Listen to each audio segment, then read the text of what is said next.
ఆరోగ్యంగా ఉండాలంటే రోజు వాకింగ్, వర్కౌట్, యోగా వంటి శారీరక శ్రమలతో పాటు సరైన ఆహారం తీసుకోవడం కూడా చాలా ముఖ్యం. సాధారణంగా పోషకాహారాలు తక్కువగా తినడం వల్ల శరీరంలో పోషకాల లోపం ఏర్పడుతుంది. అందుకే సమతుల ఆహారం తీసుకోవాలని నిపుణులు సూచిస్తున్నారు.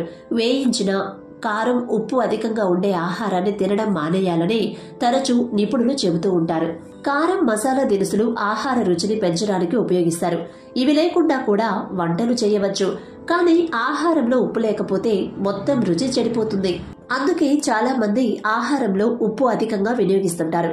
ఉప్పు ఎక్కువగా తినేవారు ఈ అలవాటును మానేయాలి. లేకుంటే అనేక వ్యాధుల బారిన పడే ప్రమాదం ఉంది. దీనిపై నిపుణులు ఏమంటున్నారో తెలుసుకుందాం. ఉప్పును సరైన పరిమాణంలో కలపకపోతే అది ఆహారం రుచిని పాడు చేయడమే కాకుండా ఆరోగ్యానికి కూడా హాని కలిగిస్తుంది. పోషకాహార నిపుణురాలు సోనియా బక్షి ఏం చెప్తున్నారంటే, ఎక్కువ ఉప్పు తీసుకోవడం ఆరోగ్యానికి అనేక విధాలుగా హాని కలిగిస్తుంది. ఎందుకంటే ఎక్కువ ఉప్పు తినడం వల్ల శరీరంలో నీరు నిలుపుకోవడం జరగదు. ఫలితంగా అనేక ఇతర సమస్యలకు దారితీయవచ్చు. ముఖ్యంగా బోలు ఎముకల వ్యాధి ప్రమాదం పెరుగుతుంది. సోడియం క్లోరైడ్ రూపంలో ఉప్పు ఉంటుంది.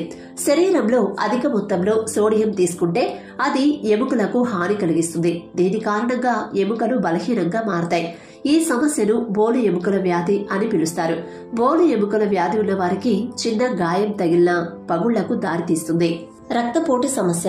శరీరంలో సోడియం పరిమాణం పెరగడం వల్ల హైపర్ టెన్షన్ సమస్య వస్తుంది. అంటే అధిక రక్తపోటు వస్తుంది. ఇది గుండె ఆరోగ్యంపై ప్రత్యక్ష ప్రభావాన్ని చూపుతుంది.